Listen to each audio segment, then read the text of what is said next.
श्री परमात्मने नमः। गीता का सार अध्याय 11 श्लोक 49। डरो मत, मैं फिर वही कृष्ण बन रहा हूँ। क्या आपने कभी किसी महान सत्य को देखकर घबरा गए हों? क्या कभी किसी अनुभव ने आपको इतना डरा दिया हो कि आप फिर से अपनी पुरानी शांति को ढूंढने लगे? यही अर्जुन के साथ हो रहा है और आज भगवान श्री कृष्ण उसे दिलासा दे रहे हैं। स्वागत है आपका जगत का सार में, जहां गीता सिर्फ श्लोक नहीं, एक जीवित अनुभव है। जय श्री कृष्ण। भारतीय जीवन दर्शन की दृष्टि से किसी भी ग्रंथ की वास्तविक उपयोगिता इस बात पर निर्भर करती है कि वह मानव को उसके परम लक्ष्य तक पहुंचाने में कितनी सहायक सिद्ध होती है।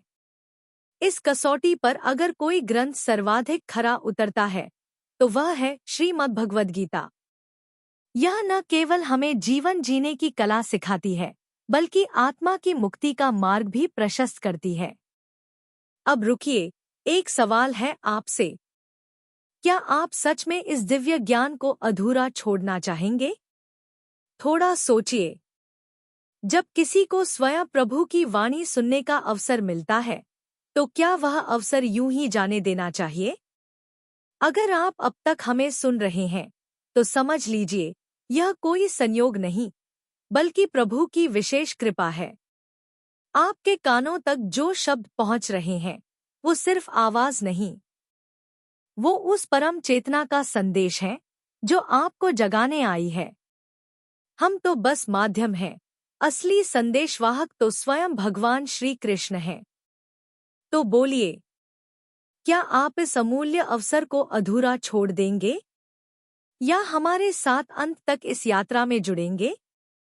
वीडियो को अंत तक देखें, क्योंकि आखिर में मिलेगा एक सवाल और सही उत्तर पर रिवॉर्ड। लाइक करें, शेयर करें और सब्सक्राइब जरूर करें। हम सब मिलकर प्रभु के संदेश को जनवरी से जनवरी तक पहुंचाएं। कल श्री कृष्ण ने कहा था, यह विराट रूप न वेद, न यज्ञ, न दान, न तप से देखा जा सकता है, केवल कृपा से। मतलब, ईश्वर के उच्चतम स्वरूप को देखने के लिए मानव प्रयास नहीं, ईश्वर की प्रसन्नता चाहिए। टुडेज श्लोक, चैप्टर 11, श्लोक 49। उदास स्माइली मा ते व्यथा मा च विमूढ़भावो दृष्ट्वा रूपम घोरमीद्रिममेदम् व्यपेद्भिः प्रीतमना पुनस्त्वा तदेव में रूपमिदं प्रपश्य 49। भावार्थ, तुम इस मेरे भयानक रूप को देखकर व्याकुल मत हो और न ही अचंभित हो। तुम भय से रहित, प्रसन्नचित्त होकर फिर से मेरे उस पुराने प्रिय रूप को देखो। श्री हरि बोलो। ग्रंथराज श्रीमद् भगवद गीता जी की जय। गीता सुगीता कर्तव्या किमन्यः शास्त्र विस्तरया या स्वयं पद्मनाभस्य मुख पद्माद्विनयः श्रिता। अथ ध्यानम्। शांताकारं भुजग शयनं पद्मनाभं सुरेशं विश्व आधारं गगन सदृशं मेघवर्णं शुभांगम् लक्ष्मीकांत कमल नयन योगिभिः ध्यान गम्यं वंदे विष्णो भव भयहरं सर्व लोकैकनाथम् यं ब्रह्मा वरुणेन्द्र रुद्रमृतः स्तुन्वन्ति दिव्यैः स्तवैर्वेदैः सांग पद क्रमोपनिषदे गायन्ति यं सामगाः ध्यान अवस्थित तद्गतेन मनसा पश्यन्ति यं योगिनो यस्यान्तं न विदुः सुर असुरगणा देवाय तस्मै नमः। वसुदेव सुतं देव कंस चाणूर मर्दनम् देवकी परमानंदम कृष्ण वंदे जगद्गुरुम्। श्लोक 49। मा ते व्यथा मा च विमूढ़भावो दृष्ट्वा रूपं घोरमीद्रिङ्कमेदम् व्यपेद्भिः प्रीतमना पुनस्त्वं तदेव में रूपमिदं प्रपश्य। उच्चारण की विधि। मा ते व्यथा मा च विमूढ़भाव दृष्टा रूपम घोरम ईदृक् मम इदम व्यपेद्भिः प्रीतमना पुनः त्वं तत् एव मे रूपम इदम प्रपश्य 49। शब्दार्थ। मम अर्थात मेरे, ईदृक् अर्थात इस प्रकार के, इदम अर्थात इस, घोरम अर्थात विकराल, रूपम अर्थात रूप को, दृष्ट्वा अर्थात देखकर, ते अर्थात तुझको, व्यथा अर्थात व्याकुलता, मा अर्थात नहीं होनी चाहिए, च अर्थात और, विमूढ़भावः अर्थात मूढ़भाव भी, मा अर्थात नहीं होना चाहिए, त्वम अर्थात तू, व्यपेत भी अर्थात भयरहित, और प्रीतमना अर्थात प्रीतियुक्त मन वाला होकर, तत् एव अर्थात उसी, में अर्थात मेरे, इदम अर्थात इस, शंख चक्र गदा पद्मयुक्त चतुर्भुज, रूपम अर्थात रूप को, पुनः अर्थात फिर, प्रपश्य अर्थात देख। अर्थ मेरे इस प्रकार के इस विकराल रूप को देखकर तुझको व्याकुलता नहीं होनी चाहिए और मूढ़भाव भी नहीं होना चाहिए। तू भयरहित और प्रीतियुक्त मन वाला होकर उसी मेरे इस शंखचक्र गदा पद्मयुक्त चतुर्भुज रूप को फिर देख। 49 व्याख्या माते व्यथा माच विमूढ़ भावो दृष्ट्वा रूपं घोरमिद्रिमेदम। विकराल दाढ़ों के कारण भयभीत करने वाले मेरे मुखों में योद्धा लोग बड़ी तेजी से जा रहे हैं। उनमें से कई चूर्ण हुए सिरों सहित दांतों के बीच में फंसे हुए दिख रहे हैं, और मैं प्रलयकाल की अग्नि के समान प्रज्वलित मुखों द्वारा संपूर्ण लोगों का ग्रसन करते हुए उनको चारों ओर से चाट रहा हूं। इस प्रकार के मेरे घोर रूप को देखकर तेरे को व्यथा नहीं होनी चाहिए, प्रत्युत प्रसन्नता होनी चाहिए। तात्पर्य है कि पहले 45वें श्लोक में तू जो मेरी कृपा को देखकर हर्षित हुआ था, तो मेरी कृपा की तरफ दृष्टि होने से तेरा हर्षित होना ठीक ही था, पर यह व्यथित होना ठीक नहीं है। अर्जुन ने जो पहले कहा है प्रव्यथितास्तथाहम 11-23 और प्रव्यथितांतरात्मा 11-24, उसी के उत्तर में भगवान यहां कहते हैं मां ते व्यथा, मैं कृपा करके ही ऐसा रूप दिखा रहा हूं। इसको देखकर तेरे को मोहित नहीं होना चाहिए, मां च विमूढ़ भाव। दूसरी बात, मैं तो प्रसन्न ही हूं और अपनी प्रसन्नता से ही तेरे को यह रूप दिखा रहा हूं, परंतु तू जो बार बार यह कह रहा है कि प्रसन्न हो जाओ, यही तेरा विमूढ़ भाव है। तू इसको छोड़ दे। तीसरी बात, पहले तूने कहा था कि मेरा मोह चला गया, पहला श्लोक, पर वास्तव में तेरा मोह अभी नहीं गया है। तेरे को इस मोह को छोड़ देना चाहिए और निर्भय तथा प्रसन्न मन वाला होकर मेरा वह देवरूप देखना चाहिए। तेरा और मेरा जो संवाद है, यह तो प्रसन्नता से, आनंद रूप से, लीला रूप से होना चाहिए। इसमें भय और मोह बिल्कुल नहीं होने चाहिए। मैं तेरे कहे अनुसार घोड़े हाँकता हूं, बातें करता हूं, विश्वरूप दिखाता हूं, आदि सब कुछ करने पर भी तूने मेरे में कोई विकृति देखी है क्या? मेरे में कुछ अंतर आया है क्या? ऐसे ही मेरे विश्वरूप को देखकर तेरे में भी कोई विकृति नहीं आनी चाहिए। एक अपने में कई तरह का परिवर्तन देखने पर भी अर्जुन सब अवस्थाओं में भगवान को निर्विकार ही मानते हैं, तभी तो उन्होंने गीता के आदि, मध्य तथा अंत में, गीता पहले अध्याय के 21वें, 11वें अध्याय के 42वें और 18वें अध्याय के 73वें श्लोक में भगवान के लिए अच्युत संबोधन का प्रयोग किया है। हे अर्जुन, तेरे को जो भय लग रहा है वह शरीर में अहंता मता, मैं मेरापन होने से ही लग रहा है, अर्थात अहंता मता वाली चीज, शरीर नष्ट न हो जाए, इसको लेकर तू भयभीत हो रहा है। यह तेरी मूर्खता है, अनजानपना है।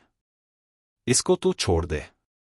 आज भी जिस किसी को जहां कहीं जिस किसी से भी भय होता है, वह शरीर में अहंता मता होने से ही होता है। शरीर में अहंता मता होने से वह उत्पत्ति विनाशशील वस्तु, प्राणों को रखना चाहता है। यही मनुष्य की मूर्खता है और यही आसुरी संपत्ति का मूल है। परंतु जो भगवान की तरफ चलने वाले हैं, उनका प्राणों में मोह नहीं रहता, प्रत्युत उनका सर्वत्र भगवत भाव रहता है और एकमात्र भगवान में प्रेम रहता है। इसलिए वे निर्भय हो जाते हैं। उनका भगवान की तरफ चलना दैवी संपत्ति का मूल है। नृसिंह भगवान के भयंकर रूप को देखकर देवता आदि सभी डर गए, पर प्रहलाद जी नहीं डरे, क्योंकि प्रहलाद जी की सर्वत्र भगवत बुद्धि थी। इसलिए वे नृसिंह भगवान के पास जाकर उनके चरणों में गिर गए और भगवान ने उनको उठाकर गोद में ले लिया तथा उनको जीभ से चाटने लगे। व्यपेत भी प्रीतमना पुनस्त्वम तदेव में रूपमिदं प्रपश्य। अर्जुन ने 45वें श्लोक में कहा था भयन च प्रव्यथितम मनो में, अतः भगवान ने भयन के लिए कहा है व्यपेत भी, अर्थात तू भयरहित हो जा, और प्रव्यथितम मन के लिए कहा है प्रीतमना, अर्थात तू प्रसन्न मन वाला हो जा। भगवान ने विराट रूप में अर्जुन को जो चतुर्भुज रूप दिखाया था, उसी के लिए भगवान पुनः पद देकर कह रहे हैं कि वही मेरा यह रूप तू फिर अच्छी तरह से देख ले। तदेव कहने का तात्पर्य है कि तू देवरूप, विष्णु रूप के साथ ब्रह्मा, शंकर आदि देवता और भयानक विश्वरूप नहीं देखना चाहता, केवल देवरूप ही देखना चाहता है, इसलिए वही रूप तू अच्छी तरह से देख ले। अर्जुन की प्रार्थना के अनुसार भगवान अभी जो रूप दिखाना चाहते हैं, उसके लिए भगवान ने यहाँ इदम शब्द का प्रयोग किया है। संजय और अर्जुन की दिव्य दृष्टि कब तक रही? संजय को वेद व्यास जी ने युद्ध के आरंभ में दिव्य दृष्टि दी थी, जिससे वे धृतराष्ट्र को युद्ध के समाचार सुनाते रहे। दो एष ते संजयोराजन्युद्ध में तद्वदिष्यति एतस्य सर्वसंग्रामे न परोक्षं भविष्यति चक्षुषा संजयोराजन्दिवेनैव समन्वितः कथयिष्यति ते युद्धं सर्वज्ञश्च भविष्यति। महाशून्य भीष्म 02 9 से 10। राजन, यह संजय आपको इस युद्ध का सब समाचार बताया करेगा। संपूर्ण संग्राम भूमि में कोई ऐसी बात नहीं होगी जो इसके प्रत्यक्ष न हो। राजन, संजय दिव्य दृष्टि से संपन्न होकर सर्वज्ञ हो जाएगा और तुम्हें युद्ध की बात बताएगा। परंतु अंत में जब दुर्योधन की मृत्यु पर संजय शोक से व्याकुल हो गए, तब संजय की वह दिव्य दृष्टि चली गई। तव पुत्रे गते स्वर्गे शोकार्तस्य ममानग ऋषिदत्तम प्रणष्टे तद दिव्यदर्शित्वमद्यव महाशून्य सप्तिक 09 62। निष्पाप नरेश, आपके पुत्र के स्वर्गलोक में चले जाने से मैं शोक से आतुर हो गया हूं और महर्षि व्यास जी की दी हुई मेरी वह दिव्य दृष्टि भी अब नष्ट हो गई है। अर्जुन के द्वारा विश्वरूप दिखाने की प्रार्थना करने पर भगवान ने अर्जुन को दिव्य दृष्टि दी। दिव्यम ददामि ते चक्षुः पश्चिमे योगमैश्वरम 11 8। और अर्जुन विराट रूप भगवान के देवरूप, उग्र रूप आदि रूपों के दर्शन करने लगे। जब अर्जुन के सामने अत्युग्र रूप आया, तब वे डर गए और भगवान की स्तुति प्रार्थना करते हुए कहने लगे कि मेरा मन भय से व्यथित हो रहा है, आप मेरे को वही चतुर्भुज रूप दिखाइए। तब भगवान ने अपना चतुर्भुज रूप दिखाया और फिर द्विभुज रूप से हो गए। इससे सिद्ध होता है कि यहाँ 49वें श्लोक तक ही अर्जुन की दिव्य दृष्टि रही।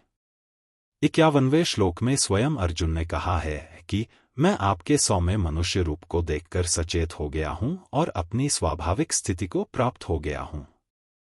यहां शंका होती है कि अर्जुन तो पहले भी व्यथित, व्याकुल हुए थे। दृष्ट्वा लोकाः प्रव्यथितास्तथाहम् 11 23। दृष्ट्वा हित्वा प्रव्यथितांतरात्मा 11 24। अतः वहीं उनकी दिव्य दृष्टि चली जानी चाहिए थी। इसका समाधान यह है कि वहां अर्जुन इतने भयभीत नहीं हुए थे जितने यहां हुए हैं। यहां तो अर्जुन भयभीत होकर भगवान को बार बार नमस्कार करते हैं और उनसे चतुर्भुज रूप दिखाने के लिए प्रार्थना भी करते हैं। 45वां श्लोक। इसलिए यहां अर्जुन की दिव्य दृष्टि चली जाती है। दूसरा कारण यह भी माना जा सकता है कि पहले अर्जुन की विश्वरूप देखने की विशेष रुचि, इच्छा थी। द्रष्टुमिच्छामि ते रूपम 11 3। इसलिए भगवान ने अर्जुन को दिव्य दृष्टि दी, परंतु यहां अर्जुन की विश्वरूप देखने की रुचि नहीं रही और वे भयभीत होने के कारण चतुर्भुज रूप देखने की इच्छा करते हैं। इसलिए दिव्य दृष्टि की आवश्यकता न रहने से उनकी दिव्य दृष्टि चली जाती है। अगर संजय और अर्जुन शोक से, भय से व्यथित, व्याकुल न होते तो उनकी दिव्य दृष्टि बहुत समय तक रहती और वे बहुत कुछ देख लेते। परंतु शोक और भय से व्यथित होने के कारण उनकी दिव्य दृष्टि चली गई।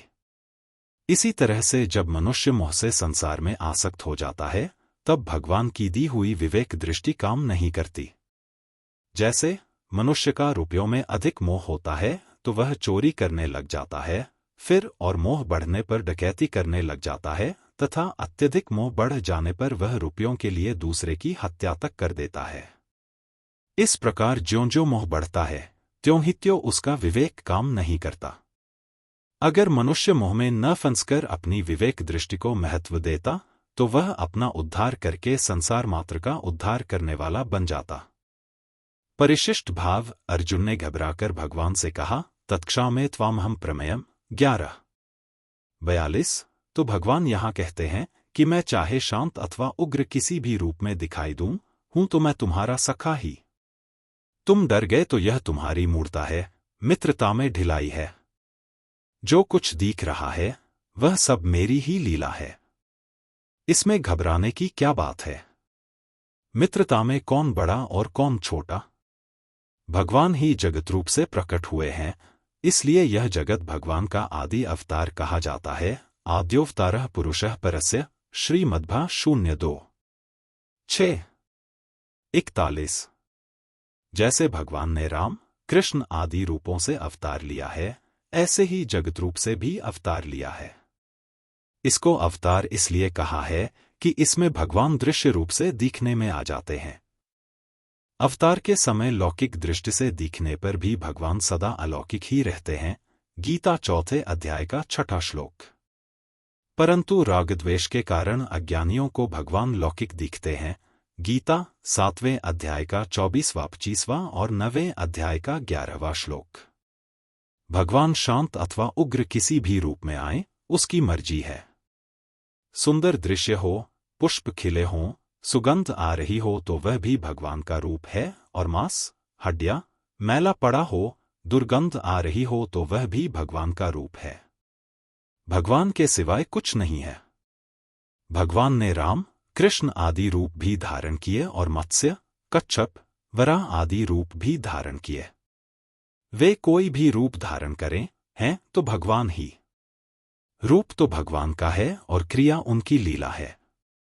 कोई पाप अन्याय करता हुआ दिखे तो समझे कि भगवान कलयुग की लीला कर रहे हैं। वे जैसा रूप धारण करते हैं वैसी ही लीला क्रिया करते हैं। एक जथा अनेक बेश धरी नृत्य करई नट कोई। सोई सोई भाव देखा वही आपुन होई न सोई। मानस उत्तर 072 खा। मूर्ति का रूप अर्चावतार धारण करके वे मूर्ति की तरह ही अचल रहने की लीला करते हैं। मूर्ति रूप धारण करके क्रिया करने में शोभा नहीं है, प्रत्युत क्रिया न करने में ही शोभा है, अन्यथा वह अर्चावतार कैसे रहेगा। वराह सुअर का रूप धारण करके वे वराह की तरह क्रिया करते हैं और मनुष्य का रूप धारण करके वे मनुष्य की तरह क्रिया करते हैं। 2 देखें 4 अध्याय के 9वें श्लोक का परिशिष्ट भाव। वे कोई भी रूप धारण करके कैसी ही क्रिया करें, उससे भक्तों के हृदय में कोई विकार नहीं होता, क्योंकि उनकी दृष्टि में एक भगवान के सिवाय और कुछ है ही नहीं, हुआ ही नहीं, होगा ही नहीं, होना संभव ही नहीं। हमें जो संसार दिखता है यह भगवान का विरारूप नहीं है, क्योंकि विराट रूप तो दिव्य और अव्यय है, पर दिखने वाला संसार भौतिक और नाशवान है। जैसे हमें भौतिक वृंदावन तो दिखता है पर उसके भीतर का दिव्य वृंदावन नहीं दिखता, ऐसे ही हमें भौतिक विश्व तो दिखता है पर उसके भीतर का दिव्य विश्व विरारूप नहीं दिखता। ऐसा दिखने में कारण है सुख भोग की इच्छा। भोग इच्छा के कारण ही जड़ता भौतिकता मलिनता आई है। अगर भोग इच्छा को लेकर संसार में आकर्षण न हो तो सब कुछ चिन्मय विरारूप ही है। तत्वबोध होने पर ज्ञानी को तो संसार चिन्मय रूप से दिखता है, पर प्रेमी भक्त को वह माधुर्य रूप से दिखता है। माधुर्य रूप से दिखने पर जैसे अपने शरीर में सबकी स्वाभाविक प्रियता होती है, ऐसे ही भक्त की मात्र प्राणियों के साथ स्वाभाविक प्रियता होती है। परंतु अर्जुन ने ऐश्वर्य रूप से भगवान का विरारूप देखा था, क्योंकि वे वही रूप देखना चाहते थे। द्रष्टुमिच्छामि ते रूपमैश्वरन् पुरुषोत्तम 11 3 माधुर्य में प्रियता विशेष होती है और ऐश्वर्य में प्रभाव विशेष होता है। तात्पर्य है कि दिव्य विरारूप एक होने पर भी भावना के अनुसार अनेक रूपों में दिखता है और अनेक रूप से दिखने पर भी एक ही रहता है। एकता में अनेकता और अनेकता में एकता भगवान की विलक्षणता, अलौकिकता, विचित्रता है। संबंध पूर्व श्लोक में भगवान ने अर्जुन को जिस रूप को देखने के लिए आज्ञा दी, उसी के अनुसार भगवान अपना विष्णु रूप दिखाते हैं। इसका वर्णन संजय आगे के श्लोक में करते हैं। आज की सीख प्रॉब्लम प्लस सॉल्यूशन। समस्या: जब हम भगवान को सिर्फ महानता और अजय शक्ति के रूप में देखते हैं तो हम उनसे डरने लगते हैं, दूरी बना लेते हैं और संबंध टूट जाते हैं। समाधान: भगवान स्वयं कहते हैं, अब भय छोड़ो, प्रेम से मुझे देखो। मैं वही कृष्ण हूँ, तुम्हारा सखा, तुम्हारा मार्गदर्शक। इसका मतलब, भक्ति सिर्फ विराट रूप की नहीं होती। संबंध, प्रेम और करुणा से जुड़ा हुआ रूप ही हमारे हृदय को शांति देता है। प्रैक्टिकल लाइफ लर्निंग, जीवन के लिए ध्यान रखिए, भगवान भी चाहते हैं कि हम उनसे प्रेम करें, न कि सिर्फ डरें। जब जीवन का कोई दृश्य बहुत भयानक लगे, तो कहिए, हे प्रभु, मुझे आपका वही शांत, स्नेहमयी रूप दिखाइए। हमारी भक्ति डर के कारण नहीं, स्नेह और विश्वास के कारण होनी चाहिए। मंत्र: प्रेमयुक्त भक्ति में ही ईश्वर की पूर्णता झलकती है। आज के शॉर्ट्स में पूछा गया सवाल था। प्रश्न: भगवान किस रूप को फिर से दिखाने को कहते हैं? अ. विराट रूप, बी. शिव रूप, सी. चतुर्भुज रूप, डी. नारसिंह रूप।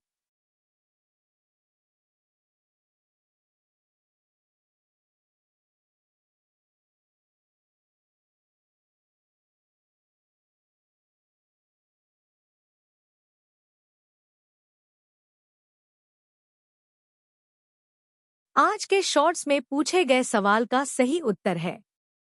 सही उत्तर सी. चतुर्भुज रूप। व्याख्या: अर्जुन का मन भगवान के विराट रूप से विचलित हो गया था। इसलिए भगवान उसे आश्वस्त करते हैं और कहते हैं, डरो मत, अब मेरा वही रूप देखो जो तुम्हें प्रेमपूर्वक प्रिय है। कल के श्लोक में श्री कृष्ण वास्तव में अपना प्रिय सखा रूप दिखाएंगे। जानिए, अर्जुन के मन में उस रूप को देखकर क्या परिवर्तन आता है और क्यों वह रूप विराट से भी अधिक प्रिय लगता है। शॉर्ट्स: सुबह 5:55 बजे। डिटेल्ड वीडियो सुबह 11:11 बजे।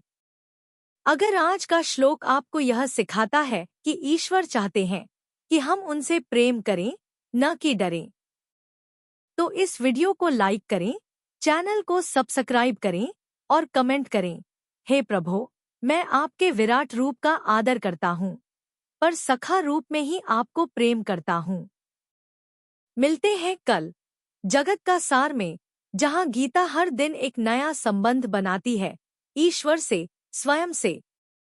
अगर आप हमारे ज्ञान से प्रेरित होकर श्रीमद् भगवद गीता का सार और दैनिक जीवन में उपयोग सीखना चाहते हैं, तो नीचे दिए लिंक से पढ़ें ये पुस्तकें। Wooden holy book stand box, Shrimad Bhagavad Gita Hindi टीका के साथ, मोटे अक्षर, speaking Bhagavad Gita in 16 languages, Shrimad Bhagavad Gita Tattvavivechani Hindi टीका पैडछेड़ अन्वाया सहित। हर दिन हम गीता के एक नए श्लोक की गहराई से व्याख्या करते हैं, जिससे आपको आध्यात्मिक और व्यावहारिक जीवन में मार्गदर्शन मिले। कमेंट करें और अपने अनुभव साझा करें। क्या आपने कभी गीता से किसी समस्या का समाधान पाया है? कहते हैं कि अगर आप किसी समस्या से गुजर रहे हैं, तो श्रीमद् भगवद गीता का चमत्कारिक प्रभाव यही है कि प्रभुजी का नाम लेकर कोई भी पृष्ठ खोलें और उसके दाहिने पृष्ठ पर जो पहली पंक्ति होगी, वही आपकी समस्या का समाधान होगी। क्या आपने कभी इसे आजमाया है? अगर हाँ, तो हमें बताएं कि आज आपने कौन सा श्लोक पढ़ा और उससे क्या सीखा। कमेंट करें और अपने अनुभव हमारे साथ साझा करें। हो सकता है कि आपका अनुभव किसी और के लिए मार्गदर्शन बन जाए। चैनल को सब्सक्राइब करें और बेल आइकन दबाएं। यदि आप इस दिव्य यात्रा का हिस्सा बनना चाहते हैं, तो तुरंत चैनल को सब्सक्राइब करें और नोटिफिकेशन ऑन करें। आपका समर्थन हमें प्रेरित करता है कि हम गीता के इस अद्भुत ज्ञान को हर घर तक पहुंचा सकें। अगर आज का श्लोक आपके मन को छू गया हो, तो वीडियो लाइक करें, 2 लोगों को शेयर करें और कमेंट में अपना उत्तर जरूर लिखें। हर दिन सीखते रहिए। गीता कहती है, जो अपने मन को जीतता है, वह स्वयं भगवान से जुड़ जाता है। जय श्री कृष्ण। मिलते हैं अगले वीडियो में, तब तक के लिए श्री कृष्ण के आशीर्वाद से जीवन में सकारात्मक बदलाव लाएं और गीता ज्ञान को अपनाएं। जय श्री कृष्ण। हर हर गीता। हर घर